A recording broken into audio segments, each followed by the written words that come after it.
Alhamdulillahi rabbil alamin wassalatu wassalamu ala rasulillah. En ɗon jokka dow boliɗe meɗen wolwango hadisewol annabijo sallllahu alayhi wa sallama ngol jawmirawo wi'ata kala kugal ɓi adama fuu o barjari man wodani ɓi adama sina suumaye kanjum kam fa innahu li wa ana ajizi be. Kadi barjari suumaye man ɗo kayri man ɗo mi ƴefti min mi warjoto ɓi adamajo cuumiɗo man ɗo mi ƴefti mi warjoto mo barjari mako ha suumaye.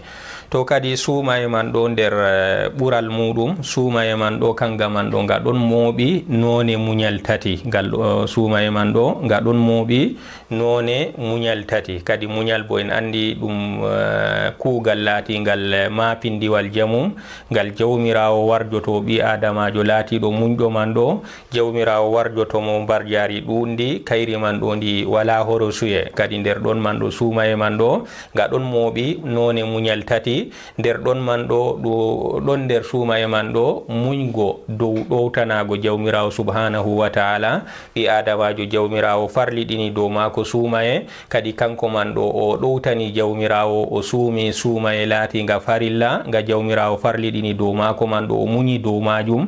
Oɗon mari haaje masalan oɗon mari haaje mo ñamdu kanko man ɗo o haɗito ha muɗum.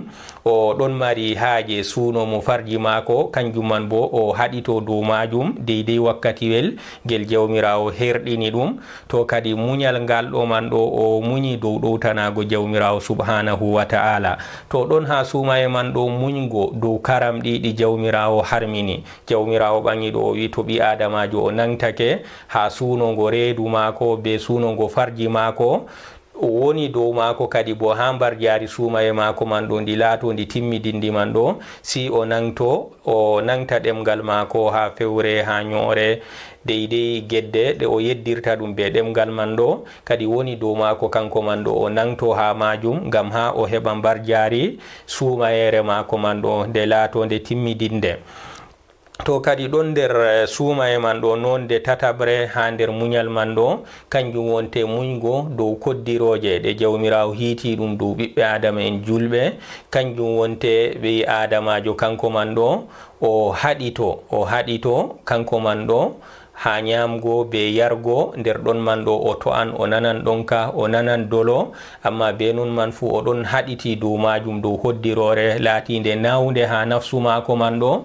To kadi laato be ɗo man ɗo suumaye man ɗo nga hawti deydey ko laati none muñal laatiɗe tati. Kadi ngam majum jawmirawo ɓangi ɗo wi'ata innama yuwaffa sabiruna ajrahum bi gayri hisab. Kadi goɗɗo on yimɓe on muñɓe banniɗo man ɗo ɓe muñi dow yeddugo Allah ɓe muñi ɓe acci yeddugo Allah ha suumaye man ɓe muñi ɓe ɗowtani jawmirawo ha suumaye man ɓe muñi ha deydey ko tawata ɓe ha suumaye man ɗo ha torra nango ɗonka nango dolo nder suumaye man be tampugo ɓandu deydey ko fe'anto suumaye man. Kadi kanjum man fu ɓe muñi dow majum. Kadi jawmirawo ɓangi ɗo wi o warjoto ɓiɓɓe adama en muñɓe ɗo muñɓe muñal bangal ɗo o warjotoɓe barjari maɓɓe wala horsuye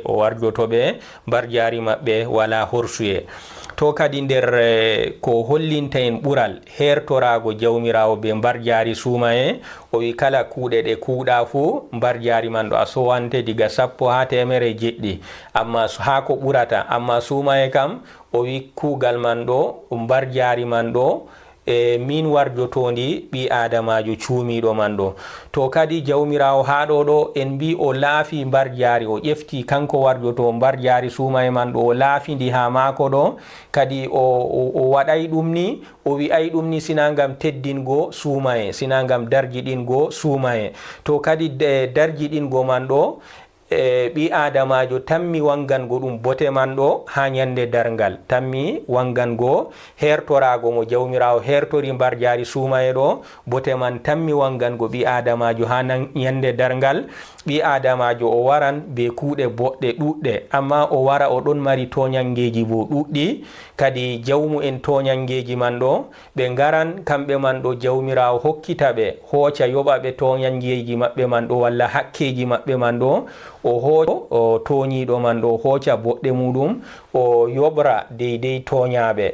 to kadi ha ɗo man ɗo jawmirawo o seedata oɗon yoɓa nder oɗon hooca boɗɗe ɓi adamajo marɗo toñange man ɗo o yoɓa jawmu'en ɓe o toñaɓe man ɗo ha ɓi adamajo man kuuɗe mako fu timma, kuuɗe boɗɗe deydey ɗe o marno fu kanje kam laato jotta kam ɗe timmi. jawmu'en toñangeji bo ɗon dari giɗi hakkeji muɗum, jawmu'en toñangeji bo ɗon dari kañumen bo giɗi o hokkita ɗum hakkeji maɓɓe.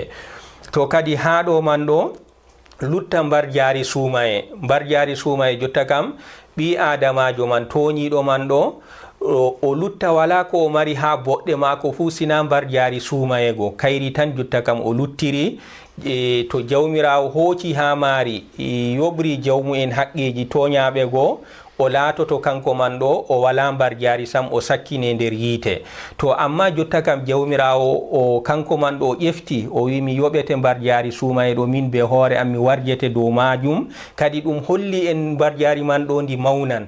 to kadi nder ɗon man ɗo jawmirawo o lutta mbar jaari suumaye go kam o luttanandi jeyaɗo mako cuumiɗo go o hoocatandi o yoɓra jawmu'en haqqeji. innama jawmirawo o hooca nder moƴƴere mako nder ɓural mako o hooca boɗɗe noon deydey ko yerdinta jawmu'en haqqeji go. moy fu nda yiɗi haqqe muɗum an o jawmu'en kuuɗe o yoɓanɓe amma nder moƴƴere mako o hooca jotta kam nder moƴƴere mako kanko noon kuuɗe boɗɗe ɗuɗɗe deydey ko yerdinta ɓe o hokkita ɓe kamɓe kam dow haqqeji maɓɓe dillata mere ɓe keɓtan. to mbar jaari suumaye go kayri kam o luttandi o siganodi oɗo ɓi adamajo laatiɗo cuumotoɗo go o luttana ɗum mbar jaari man ɗo kadi be mbar jaari man be moƴƴere maako kadi ɗum laato be majum o nastinira ɓi adamajo cuumiɗo go aljanna be mbar jaari suumaye muɗum ndi o lutti o yoɓray ɗum jawmu'en haqqeji go kadi be majum o nastinira ɗum aljanna be mbar jaari man be enɗam maako. to non ɓi adamajo cuumiɗo kanko man ɗo oɗon mari seyoji ɗiɗi wakkati o suumoto o ñalli suumago wakkati o sumtotoɗo kanko man ɗo o maran seyo woto diga ha duniya ɗo seyo woto bo ha ñande alahira. ngo o seyoto ha duniya kam o seyoto kanko man ɗo jawmirawo fondimo o suumake suumayere nde o suumi ɗo o timminide ngam man ɗo ɗon tam o waɗi ɗum kanjum kam nder kuuɗe maako boɗɗe ɗe o sigiɗe o tammi mbar jaari muɗum ha jawmirawo. non o seyoto jotta kam deydey suunoji maako ɗi o haɗago suuno mo ñamdu suuno mo farji maako ɗi fuu maji o haɗamaɗi wakkati oɗon suumi man ɗo. to jotta ka o sumtake laatake kadi kanji man fuu ɗi daganake mo to ɗon no mari haaje ñamdu o ñaman to kadi o laato o seyoro be seyo ɗo ɗiɗi ɗo kam diga ha duniya ɗo ɗon mari seyo wongo bo ha alahira kango man ɗo kanjum wonte ban mbiɗen seyo ngo o seyoto ɗum toni jawmirawo ƴewnake ɓiɓɓe adama en suumiɓe man ɗo woodi dammugal ngal jawmirawo waɗi ngal ɗon hertori be yimɓe ɗuɗɗinnoɓe suumago ha duniya ɗo ngal ɗon hertori be maɓɓe. to kadi to o seyoto seyo ɗiɗaɓo bo toni jawmirawo ƴewnake mo o wara o nastira aljanna ha babur rayyan. to ɗo bo nder seyo ngo ɓi adamajo tammi seyago ɗum ha ñande darngal. haza wa sallallahu wa sallama ala nabiyina muhammadin wa ala alihi wa sahbihi wa man tabi'ahum bi ihsanin ila yawmiddin. en ɗon tokkitini wolwango ɓure suumaye nder ɓure suumaye man ɗo mbar jaari maga wala keerol. mbar jaari suumaye man ɗo deydey ko jawmirawo yoɓta ɓi adama warjoto ɗum ha suumaye man ɗo kanjum man ɗo kayri man ɗo ndi hertortake be limgal kerangal bal mbar jaari suumaye kayri man ɗo ɗum mbar jaari mapindiri ndi jawmirawo hokkata ɗum jeyaɗo muɗum kadi kayri man ɗo hokkan o warjoto goɗɗo dow suumaye muɗum man ɗo wala horo suye ngam ɓe kuuɗe boɗɗe luttuɗe kam ɗe ɓi adamajo huwata ɗum en mbi jawmirawo sowanan mo ɗe diga o huwa ko bongal gotal kanko man ɗo o heɓra be bongal man ɗo ɓe bindanamo boɗɗe 10 ha yotto jotta kam darja kugal man ɗo o huwa bongal gotal ɓe indanamo boɗɗe temere jeɗɗi ha yotto ɓura ha ɓura deydey o huwa kugal bongal gotal temere jeɗɗi goma ɓe cowanamo ha salo deydey boɗɗe temere jeɗɗi be bongal gotal ngal o huwi ɗum. To kadi mbar jari man ɗo ndi laatake ndi ɓurdidiri, goɗɗo huwan bongal gotal o heɓa boɗɗe 10 walla o huwa goɗɗo bo huwa bongal gotal man ɗo kanko bo o sowane bongal mako man ɗo deydey cuuwi temere jeɗɗi walla ko ɓurata. To kadi ɗume waɗi ɓe sowanego man ɗo ɗum sendiri diga 10 ni ha temere jeɗɗi ni ha ko ɓurata ɗum kugal bo lattoɗon on kuwangal ngal gotal, o heɓa kañum mbar jari 10 ha magal, o bo heɓa mbar jari temere jeɗɗi ha bongal muɗum man, o bo heɓa ko ɓurata temere jeɗɗi. Kadi sababu man kam ɗon lorto ha kuje ɗiɗi. Sababu no watta jawmirawo ɓangiɗo o sowana ɓiɓɓe adama en kuuɗe boɗɗe darjaji ɗuɗɗi banniɗo, ɗum ɗon lorto ha sababuji ɗiɗi. Sababuwol aranol kam laɓɓingo ɓi adamajo ku anniya muɗum ha kugal man, laɓgo anniya mako deydey ko woni ha kugal man ɗo kanjum man ɗo ɗum waɗan o sowrane be majum diga ko ɓurata diga 10 ni ha ko ɓurata 10 ha yotto temere jeɗɗi ha deydey ko ɓurata temere jeɗɗi man ɗo be laɓgo anniya mako. ɗiɗaɓol man kanjum wonte tokkago kugal man sunna annabijo sallallahu alayhi wa sallam, ni kam ngal woni anniya kuuɗo ngal ɗon laaɓi ha magal, non ngal tokkake sunna annabijo sallallahu alayhi wa sallama.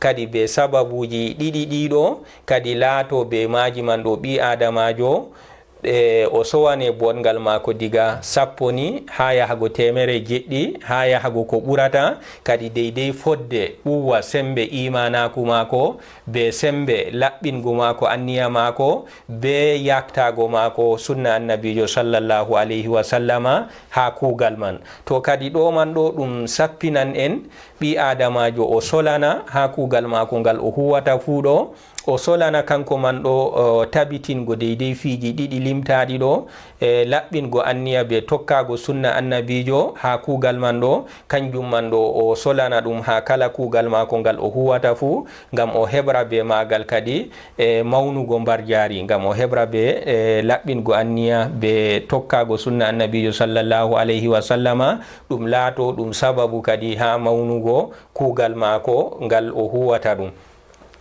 Non wari ha hadisewol jawmirawo ɓangiɗo o wi'ata kala kugal ngal kullu amali ibni adama lahu illa sawma fa innahu li wa ana ajzi bih. Kadi kala kugal ngal ɓi adamajo o huwata fu kangal man ɗo ngal wodanimo, mbar jari man ɗo ndi wodanimo, o huwani ɗum ngam hoore mako, o warje dow majum gal man. O wi si sumaye kadi fa innahu li wa ana ajzi bih, kadi kayri kam mbar jari man sumaye kam ɗum mo am, min do mi warjoto ɓi adamajo cuumiɗo man ɗo mi warjotomo. To la shakka kadi kugal ngal jawmirawo wi kanko be hoore mako o warjete ngal ɗo, mbar jari magal hawtata be tana magal. Kugal ngal jawmirawo ƴefti o wi kugal man ɗo o laafi ngal ha mako o warjete ha magal, la shakka mbar jari magal laatoto mapindiri jamum, ndi laatoto bo ɗum mbar jari ndi wala kerol. nden kadi o wi'ata hadisewol man ɗo wasiyamu junnatun wasiyamu junna fa iza kana yawmu sawmi ahadikum fala yarfus wala yazhab fa in sabbahu ahadun aw qatalahu falyaqul inni sa'im. Kadi sumaye man ɗo ɗum wirgo ha yiite, ɗum hunde nde jawmirawo renrata ɓi adamajo cuumiɗo man ɗo, ɗum kugal ngal jawmirawo renrata mo be muɗum ha yiite. To kadi ɗo man bo ɓi adamajo ko o huwata fu kanko man ɗo ngam o hisa yiite man. To sumaye man ɗo kanjum man ɗo ɗum laatake ɗum wirgo ngo ɓi adamajo wirnango jawmum ha yiite. Kadi sumaye man ɗo nder ɓural muɗum kanjum man ɗo ɗum renan ɓi adamajo ha yiite be moƴƴere jawmirawo subhanahu wa ta'ala. non wari ha hadisewol gongol wari ha hadisewol gongol kullu amali ibni adama lahu yudaafu alhasanatu bi ashri amsaliha. Kala kugal ngal ɓi adama huwata fu kanko mari ngal oɗon sowane ngal bongal be 10 muɗum ha temere jeɗɗi ha ko ɓurata. Kadi sina suumaye kanko kam mo am ɓi adama jawmirawo o wi'ata ha ɗo ɓi adamajo acca suuno mako be giɗaɗe mako fu ngam am, kadi ngam man min do mi mawninanan mo mbar jari suumaye mako man ɗo, mi warjoto mo mbar jari suumaye mako man ɗo wala kerol. To kadi ɗo man ɗo nder ko sappinta en ɓural suumaye, nder ko sappinta en ɓural suumaye. Hadha wa sallallahu wa sallam ala nabiyina muhammadin wa ala alihi wa sahbihi wa man tabi'ahum bi ihsanin ila yawmiddin.